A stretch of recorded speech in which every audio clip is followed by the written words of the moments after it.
Good morning, time for another math video. I just got filming mean absolute deviation, the first video. Now I'm going to film mean absolute deviation, the second video. Okay, so just to remind you, we're in chapter 11 of the ebook, lesson 4, still on statistics. Please make sure you watched the first video where we had this conversation talking about what mean absolute deviation even means, and where we went through the steps right there on how to find the mean absolute deviation, what it means. I showed you all this work from video 1, and now I'm going to do video 2 of mean absolute deviation. So you can probably tell I got this right from your ebook. Here's the thing about this question. This question is 2 questions rolled into one, so maybe it'll be good that you get to see me do 2 of these. Again, I will tell you this is going to be a long video. I strongly suggest you just watch it the first time and pay attention to it. Then watch it a second time with a blank piece of paper and take notes and pause it as needed. At some point, I will give you your own question on mean absolute deviation, so you're going to need your notes to do that. Okay, so here are the directions. We're only going to do A, where you are finding the mean absolute deviation.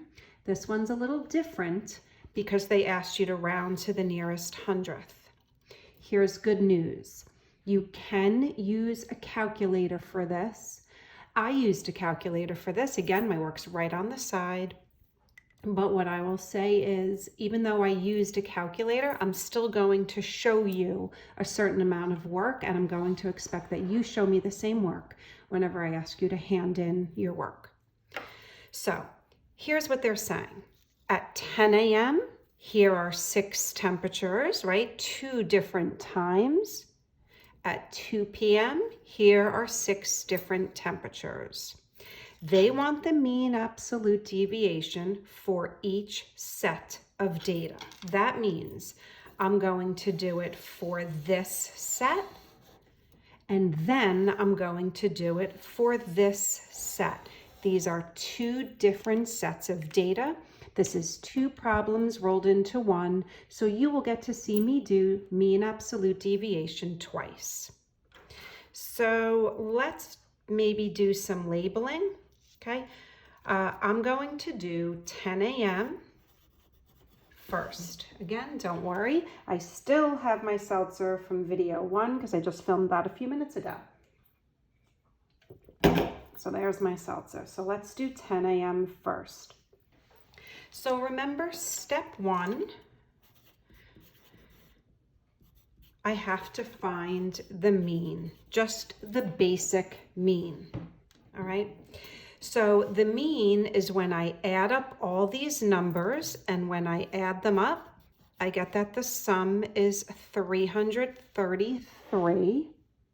And when I divide it by 6, I'm going to get that 55.5 is my mean.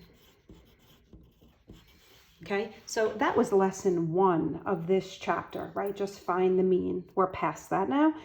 Now, if this is the mean, I'm going to switch to a pen. If this is the mean, I need to know how far each of these temperatures deviates from the mean. How far away from it is each temperature from this number?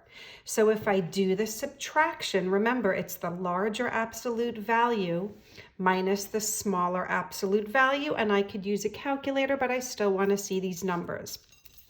So my mean minus this temperature is 5/10. Now I have that this number is bigger than the mean. So on my calculator, I'm doing 61 minus this number, and I get 5 5/10.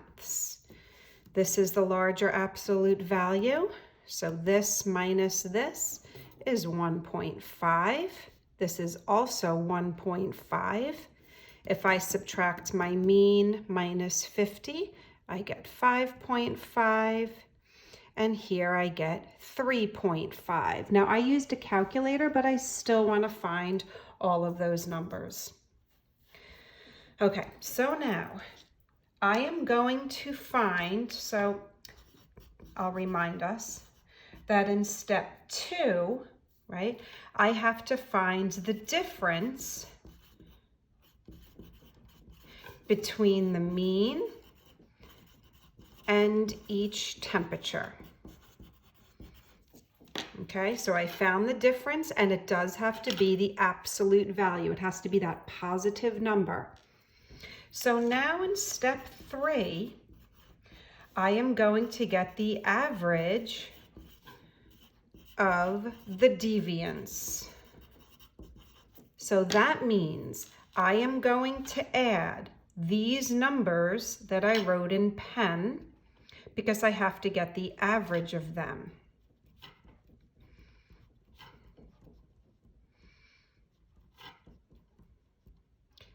So when I add them all together, I get 18. So check that on your calculator. You get 18. There are 6 pieces of data because I'm getting the average of those deviants, and I get 3. They told you to round your answer to the nearest hundredth. This, you don't have to round to the nearest hundredth.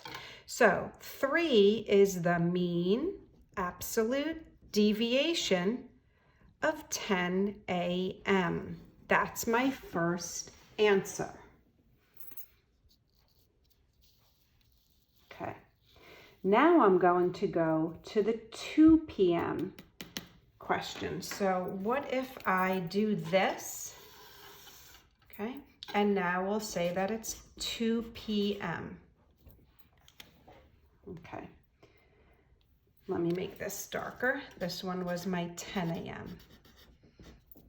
Okay, so step 1 is I have to find the mean.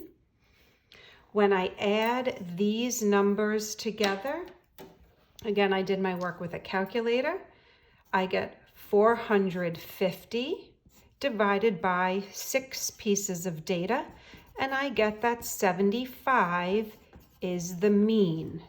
That's the mean for my 2 p.m. data.